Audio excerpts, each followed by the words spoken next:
Good morning, students. Page number 87.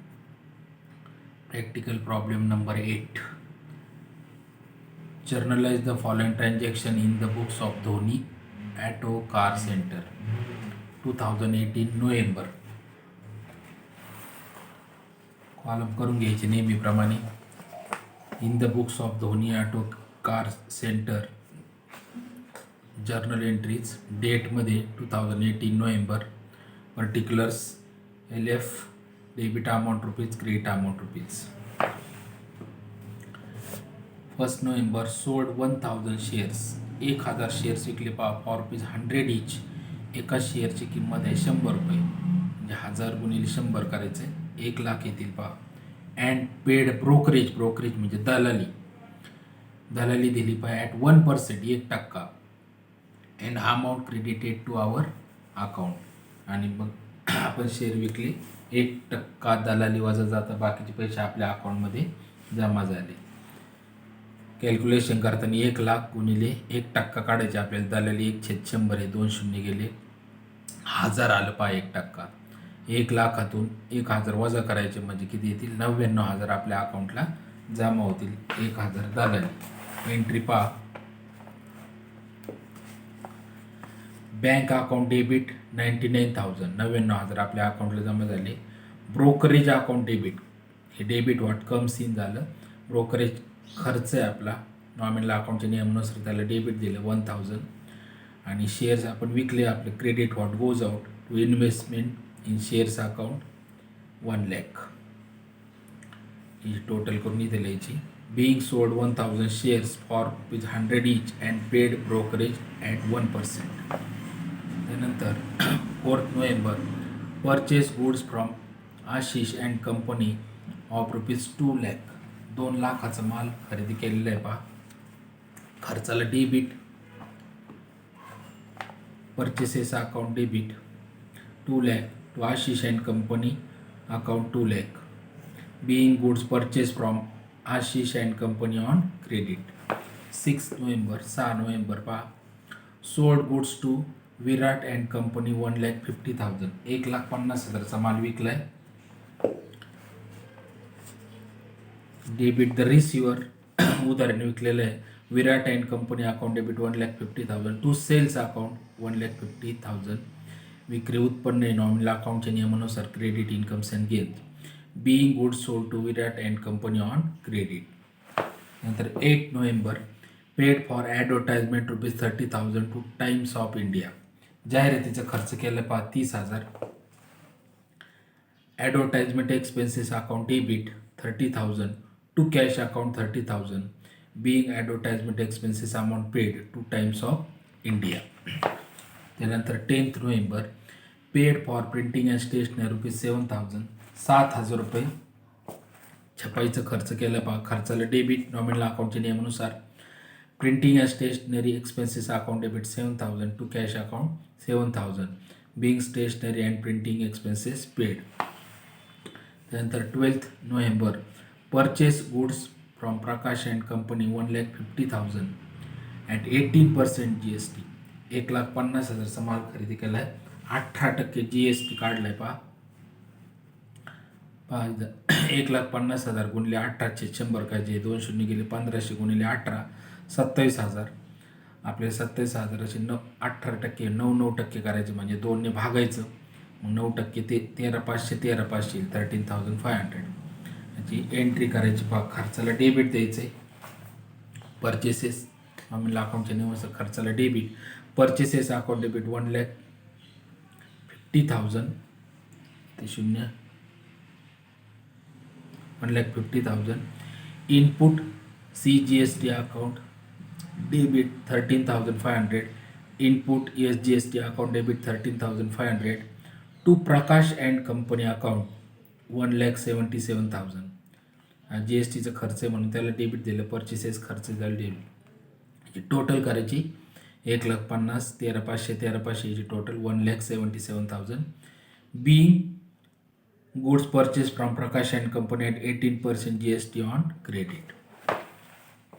त्यानंतर 15 November paid for transport charges ₹10,000 at 12% GST.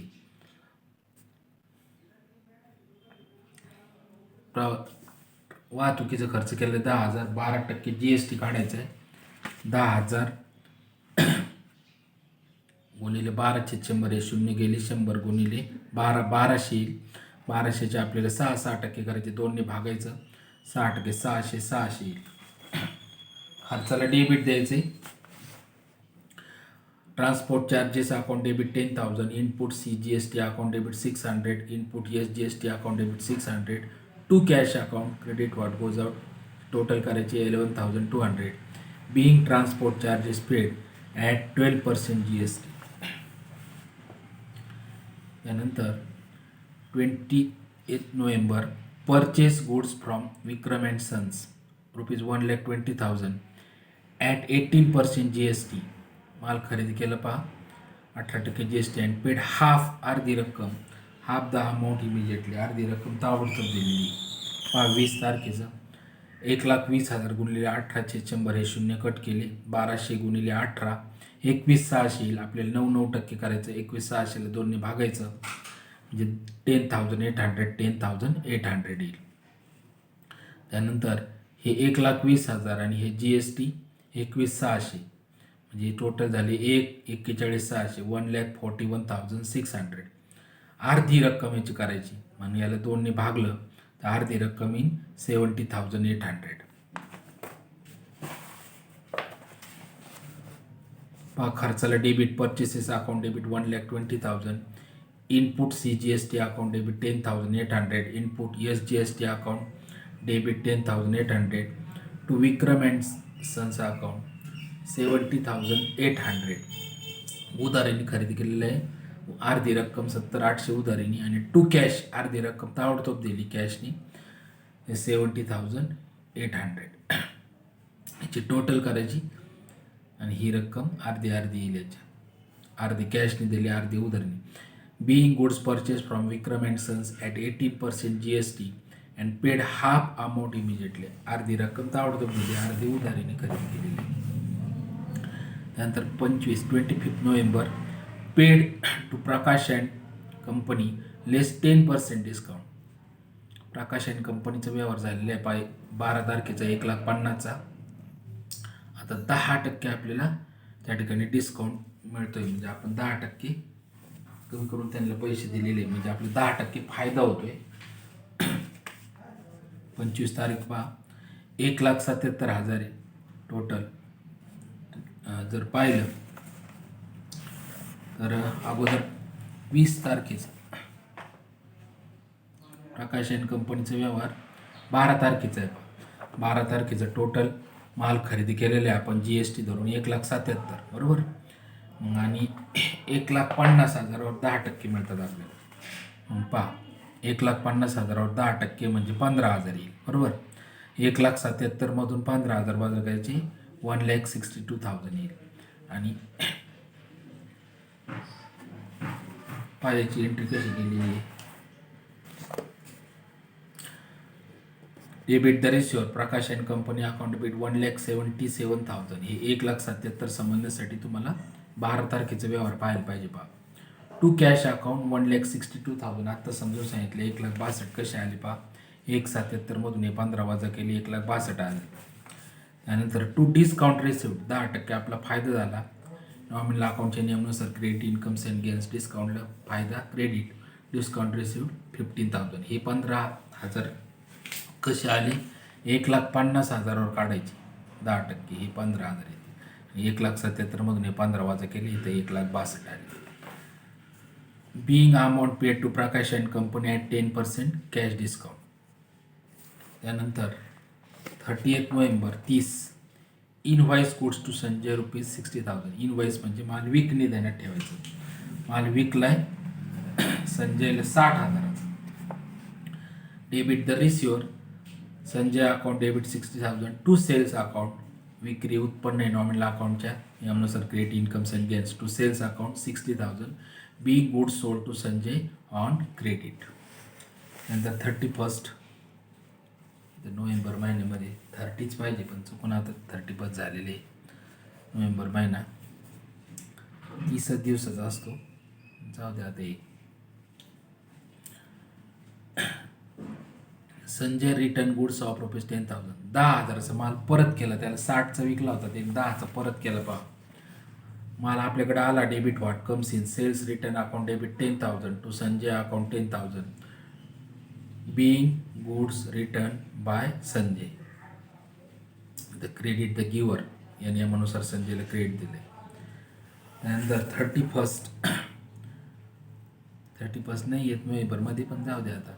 Sanjay became इन्सॉल्वंट. इन्सॉल्वंटचा अर्थ लिहून घ्यायचा, दिवाळखोर होणे. संजय दिवाळखोर झाला.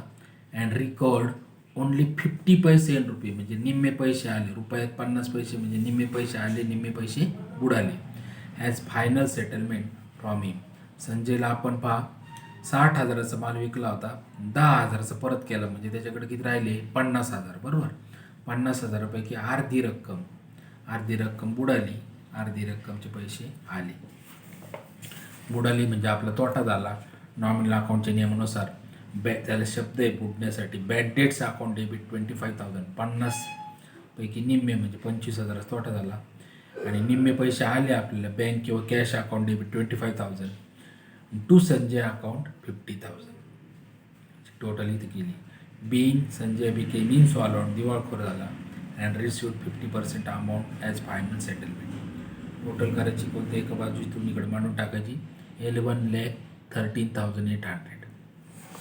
2-3 वेळा व्हिडिओ पाहायचा, फोटो पाठवतो, कॅल्क्युलेशन सगळं समजून दिलेले आहे. बरेच मुलं व्हिडिओ पाहत नाही आहेत. हा टॉपिक परत शिकवणार नाही, लक्षात ठेवायचं आहे. सगळं समजून दिलेलं आहे. आता फक्त 9 आणि 10 हे गणित राहिलेले आहेत. उद्या परवा होऊन जाईल आणि आपलं टॉपिक संपलं.